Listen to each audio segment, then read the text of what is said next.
Buenos días. Vamos a ver hoy lo que es una fuerza. El otro día os dije que vierais un vídeo en YouTube para que os hicierais una idea del concepto de fuerza. No sé si lo habréis visto todos, pero hubiese sido importante, ¿eh?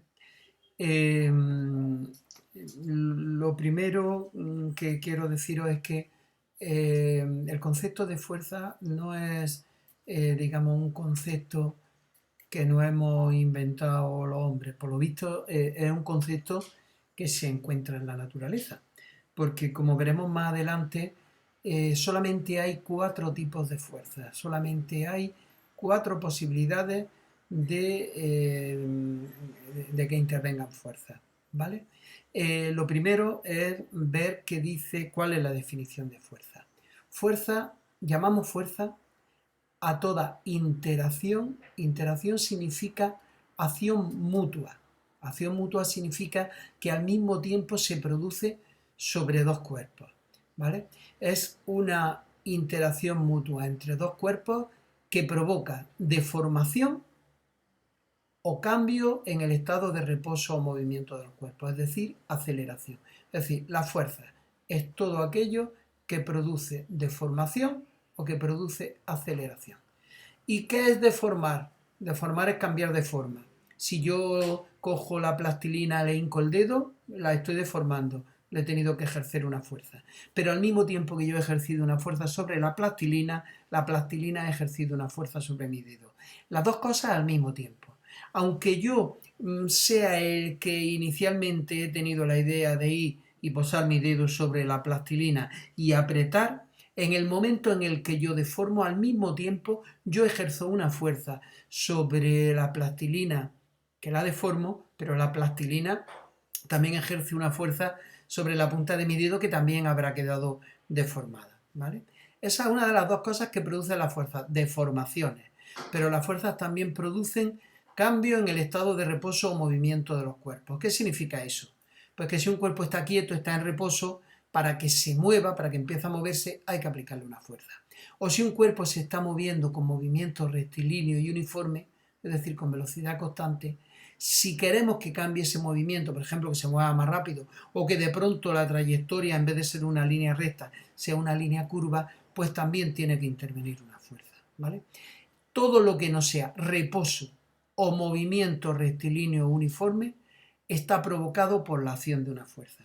Por ejemplo, si la Luna gira alrededor de la Tierra, como lleva un movimiento circular, tiene que haber una fuerza responsable de esa trayectoria. Esa fuerza es la fuerza de atracción gravitatoria, como veremos. Si un protón y un electrón se atraen y empiezan a moverse el uno hacia el otro, es porque tiene que actuar sobre ellos una fuerza. A esa fuerza le llamamos fuerza eléctrica o de manera general fuerza electromagnética, como veremos ahora después. Vamos a ver. Pasamos.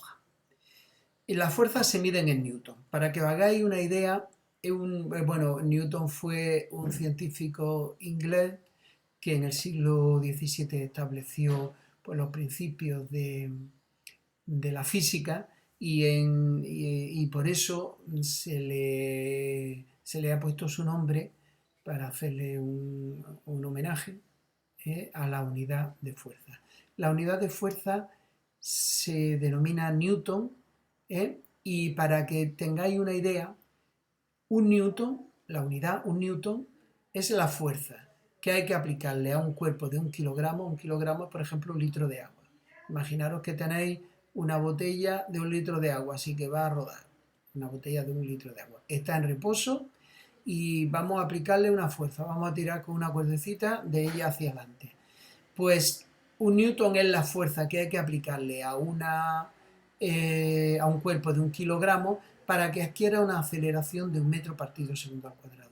Recordad que esto significa que cada segundo que pase, la velocidad tiene que aumentar en ese valor. Es decir, si al principio la velocidad era 0, cuando pase un segundo llevará una velocidad de 1 metro 1 metro partido segundo. Cuando pase otro segundo más, la velocidad será de 2 metros partido segundo. Cuando pase otro tercer segundo, la velocidad será de 3 metros partido segundo. Bueno, pues la fuerza que tenemos que aplicarle a un cuerpo de 1 kilogramo para que adquiera esta aceleración, es decir, para que cada segundo que pase aumente su velocidad en un valor de 1 metro partido segundo, a esa fuerza la denominamos 1 newton, ¿vale? Ahí, perdonad que es que estoy utilizando un lápiz que me he comprado y todavía no lo manejo bien, ¿vale? Bueno, lo que sí quiero que tengáis muy presente es lo que he dicho al principio, ¿vale? Que la fuerza es la interacción entre dos cuerpos. Cuando un cazador dispara, hay una fuerza que va a ejercer la pólvora que se genera cuando se percute la bala. La bala que al principio está en reposo va a salir con una aceleración y por lo tanto sobre la bala actúa una fuerza hacia adelante que va a hacer que adquiera cada vez mayor velocidad, ¿vale? Por lo menos mientras que está dentro del cañón de la escopeta. Pero al mismo tiempo, la bala va a ejercer una fuerza sobre la escopeta y el hombre que van a hacer que el conjunto retroceda. Es decir, aquí va a haber dos acciones. Una fuerza que va a hacer que la bala salga hacia adelante y otra fuerza que se produce al mismo tiempo que va a hacer que todo lo demás, que la escopeta y el hombre retrocedan hacia atrás. Quizás lo veis mejor pensando en el salto de esta rana. Esta rana está sobre una hoja y en un lago y va a saltar. Para poder saltar ejerce una fuerza sobre la hoja hacia atrás. Se impulsa, ejerce una fuerza sobre la hoja. Esa fuerza hace que la hoja se vaya hacia atrás, pero al mismo tiempo la fuerza ejerce una fuerza sobre la rana que hace que la rana se vaya hacia adelante. Por eso decimos que la fuerza es una interacción entre dos cuerpos. Un cuerpo ejerce una fuerza sobre otro y recibe otra fuerza que el otro ejerce sobre él. Esas fuerzas tienen el mismo valor, valen lo mismo, lo único que tienen sentidos contrarios, que una apunta para un lado y otra apunta hacia el otro, ¿vale? Y se producen de manera instantánea las dos, en el mismo momento. Bueno, las fuerzas pueden ser por contacto o a distancia. Si le dais una patada a un balón, lo vais a deformar y esa deformación va a hacer que el balón además salga disparado, que adquiera una aceleración. Esto sería una fuerza de contacto porque va a haber un contacto entre los dos cuerpos que están interactuando. Si la fuerza es a distancia, pues no existe contacto. Es lo que ocurre, por ejemplo, cuando acercamos un imán a unos clavos. Lo que os he dicho antes, las fuerzas están en el universo. Solamente existen 4 tipos de fuerzas. Cualquier cosa que deforme un cuerpo o que cualquier acción que deforme un cuerpo o que lo acelere se tiene que explicar de una de estas 4 maneras. La fuerza gravitatoria. La fuerza gravitatoria es la interacción debido a la masa de los cuerpos. Dos cuerpos por tener masa se atraen. Si esto es un cuerpo que tiene una masa y esto es un cuerpo que tiene otra, este va a tirar de este con una fuerza hacia acá y este va a tirar de este con otra fuerza hacia acá. Fuerzas que se producen al mismo instante, ¿vale?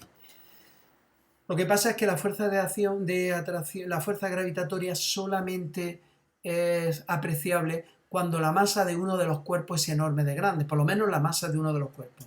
Tiene que ser enorme la masa de uno de los cuerpos o de los dos. Por ejemplo, en el caso de la Tierra y de cualquiera de nosotros, esa fuerza es apreciable y le llamamos peso. La Tierra nos atrae con una fuerza que nosotros apreciamos, por eso si salto hacia arriba luego vuelvo a caer, o si salgo por la ventana me estrello contra el suelo, porque la Tierra tira de mí con una fuerza que es la fuerza gravitatoria. Yo al mismo tiempo tiro de la Tierra, pero como la Tierra tiene una masa tan enorme, la aceleración que adquiere debido a la fuerza que yo le estoy aplicando es totalmente despreciable, ¿vale? Otra fuerza que intervienen en nuestra, digamos, vida cotidiana, estas son las dos fuerzas que explican casi todo lo que ocurre en nuestra vida cotidiana, en nuestros movimientos diarios, es la electromagnética. La electromagnética es la interacción, la acción mutua entre dos cuerpos por tener carga eléctrica. Recordar que las cargas eléctricas podían ser positivas o negativas. Las cargas eléctricas del mismo signo, si recordáis, ejercían una interacción que hacían que se repelieran, existía una fuerza de repulsión entre ellas. En cambio, una carga positiva y una carga negativa se iban a atraer. Además, cuando las cargas eléctricas se mueven, se genera otra nueva interacción que es el magnetismo, la fuerza magnética, que está incluida dentro de esta fuerza fundamental. Digamos que el electromagnetismo explica la interacción entre las cargas eléctricas y la interacción entre los imanes, ¿vale?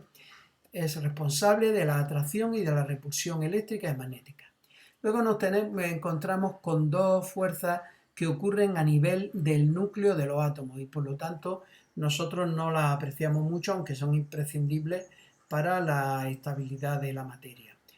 Una de ellas es la fuerza nuclear fuerte, que es la responsable de que los protones y los neutrones que están en el núcleo se mantengan unidos. Si en el núcleo hay muchos protones y resulta que los protones tienen carga positiva, hemos dicho que la fuerza electromagnética hace que las cargas del mismo signo se repelan. El núcleo no debería de ser estable. Estos protones deberían alejarse los unos de los otros.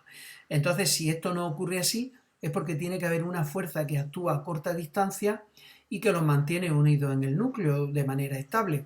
A esa fuerza se le llama fuerza nuclear fuerte. Y la otra fuerza fundamental es la fuerza nuclear débil, que es la responsable de que los átomos se desintegren en otros más pequeños, emitiendo radioactividad, emitiendo partículas alfa y beta o bien radiación electromagnética gamma, ¿vale? Os vuelvo a decir que casi todo lo que ocurre en nuestra vida se puede explicar con estas dos fuerzas, como lo iremos viendo a lo largo del tema. Bueno, pues vamos a estudiar el primer efecto de la fuerza. He dicho que las fuerzas deforman o aceleran. Pues vamos a estudiar primero cómo deforman las fuerzas. Uno de los efectos de la fuerza es provocar deformaciones en los cuerpos. Pero sabemos que no todos los cuerpos se comportan de la misma manera ante una fuerza. Hay cuerpos que se deforman más fácilmente que otros. Por eso podemos clasificar a los cuerpos, aunque esto tampoco es muy importante, pero bueno, es algo lógico. Podemos clasificar a los cuerpos en rígidos, son los que parece que no se deforman cuando le aplicamos una fuerza, una bola de acero, por ejemplo. Elásticos, que son los que se deforman cuando le aplicamos una fuerza, pero que recuperan su forma cuando cesa la acción de la fuerza. Por ejemplo, un muelle o una goma del pelo, si no le aplicamos una fuerza lo demasiado fuerte como para dejarla deformada. Y por último, plástico. Un cuerpo plástico es el que después de deformarse no va a recuperar su forma cuando cese la acción de la fuerza que lo deformó. Por ejemplo, la plastilina. Si tú le hincas el dedo a la plastilina, el hoyo que produce se va a quedar cuando tú quites el dedo. Nosotros ahora vamos a estudiar los cuerpos elásticos, que son aquellos que después de que cesa la acción de la fuerza que lo ha deformado, recuperan su forma original, ¿vale? Bueno, Hooke fue un científico que estuve estudiando cómo era la deformación que se producía sobre los cuerpos cuando se aplicaban fuerzas de distinto valor. Él se dio cuenta que la deformación que se produce, por ejemplo, en un muelle es directamente proporcional al valor de la fuerza que se ejerce sobre el mismo. ¿Qué significa esto? Pues que si, por ejemplo, esto es un ejemplo que yo pongo, imaginaros que yo le aplico a un muelle una fuerza de 2 newtons y su longitud aumenta 1 centímetro. Pues si en vez de ser de 2 newtons es de 4 newtons, que es el doble, la deformación que se produce es el doble de la que se producía antes. Será en este caso de 2 centímetros. Y si la fuerza que le aplicamos en vez de ser de 4 es de 6, que es 3 veces más, es 2 por 3, pues ahora la deformación que se produce es 1 por 3, será 3 centímetros. Esto se dio cuenta Hooke y nosotros lo hemos utilizado pues para poder medir fuerza utilizando pues dinamómetros, que veremos ahora lo que son, o las balanzas o las básculas tradicionales de muelle que hemos tenido, que se han utilizado a lo largo del tiempo. Bueno, esto es lo mismo, simplemente lo mismo que acabo de decir. Si representamos en una gráfica las deformaciones producidas por distintas fuerzas, obtenemos una línea recta inclinada. Eso es debido a que la acción de la fuerza es directamente proporcional a su valor. Es decir, una fuerza doble produce una deformación doble. Una fuerza triple produce una deformación triple. Pues si esto lo represento en una gráfica en la que represento, por ejemplo, la fuerza en el eje vertical, en el eje de ordenadas, y la deformación, la deformación es el aumento que se produce en la longitud del muelle. Si un muelle medía 4 centímetros, le aplico una fuerza y ahora mide 5, se ha deformado 1 centímetro. Pues bien, si represento en el eje vertical la fuerza aplicada y en el eje horizontal la deformación producida y uno los puntos, obtengo una línea recta inclinada. Pues fijaros. Por ejemplo, aquí, esto es otro ejemplo. Imaginaros que a un cuerpo le aplico una fuerza de 2 newtons y se produce un aumento en su longitud de 2 centímetros, es decir, de 0,02 metros. Pues si la fuerza en vez de ser de 2 es de 4, el aumento de su longitud, como 4 es el doble de 2, el aumento de su longitud va a ser el doble de 0,02, que es 0,04. Represento el punto y está aquí. Si la fuerza es 3 veces mayor, pues el aumento de la longitud 3 veces mayor. Si esta, pero en la mayoría de los casos siempre va a ocurrir algo así. Va a llegar un momento en el que la línea, la representación gráfica va a dejar de ser una línea recta y se va a curvar. ¿Esto a qué creéis que es debido? Fijaros que esto significa que ahora, a partir de los 8 newtons, yo aplico una fuerza un poco mayor, por ejemplo 9 que está aquí, y la deformación que se produce ahora es mucho más grande que la que se iba produciendo antes. ¿Qué es lo que ha pasado? Pues que me he cargado el muelle. El muelle ya no va a recuperar su forma cuando cese esta fuerza. Digamos que le hemos aplicado una fuerza al muelle superior a la máxima fuerza que puede soportar antes de dejar de ser elástico. Y a esa fuerza se le denomina límite de elasticidad. Para cada muelle siempre hay un valor de fuerza, un valor de una fuerza por encima de la cual el muelle no va a recuperar su forma cuando cese la fuerza. Y a esa fuerza le denominamos límite de elasticidad. Está claro que yo con este muelle pues no puedo, no voy a poder medir fuerzas mayores a 8 newtons, pero sí cualquier fuerza que esté en este intervalo, porque simplemente viendo lo que se deforma el muelle y midiéndolo puedo saber qué fuerza ha provocado esa deformación. ¿Vale? Bueno, si estos datos los representamos, bueno, si dividimos cada una de las fuerzas entre cada una de las deformaciones que han producido, pues está claro, si divido la fuerza de 2 newtons entre 0,02, si lo hacéis con la calculadora, bueno, 0,02 es 2 partido 100. El 2, este se va con el de arriba y el 100 que está abajo dividiendo pasa arriba multiplicando. Esto es 100. Pero si divido 4 entre 0,04 también me da 100. O 6 entre 0,06, aquí me falta un 0. 0,06 también me da 100. O 8 entre 0,08 también me da 100. Bueno, pues este valor de aquí se llama constante elástica o constante de elasticidad y me sirve para establecer la expresión matemática de la ley de Hooke. La fuerza que aplicamos a un cuerpo elástico va a ser igual al producto de la constante de elasticidad por lo que ha aumentado con este triángulo. Lo que digo es lo que ha aumentado la longitud. Lo que ha aumentado la longitud sería la longitud que tiene al final, después de que actúe la fuerza, menos la longitud que tenía al principio.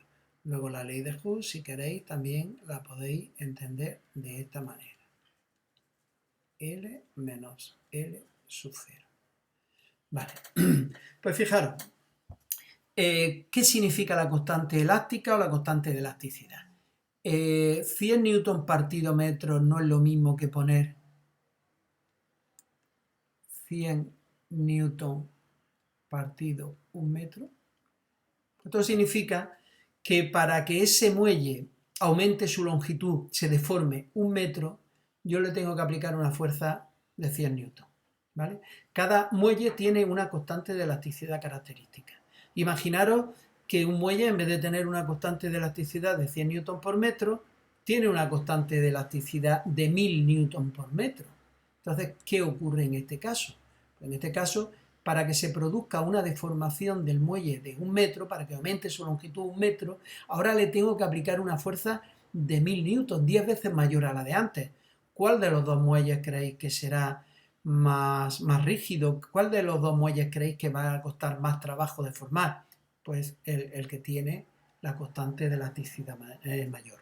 La constante de elasticidad es una medida de lo rígido que es un muelle.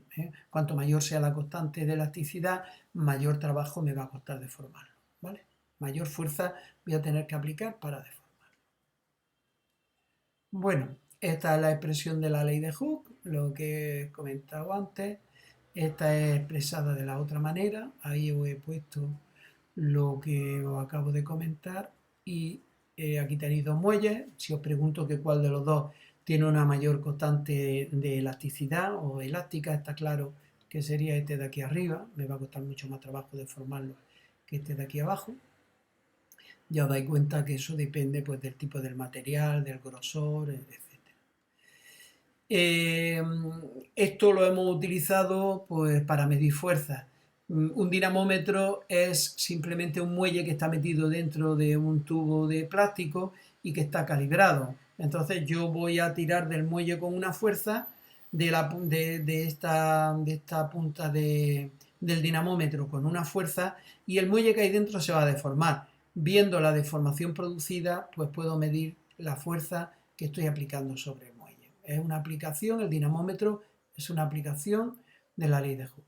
Y para el próximo día lo único que tenéis que hacer es entregarme resuelto este ejercicio, el ejercicio 17. ¿Vale?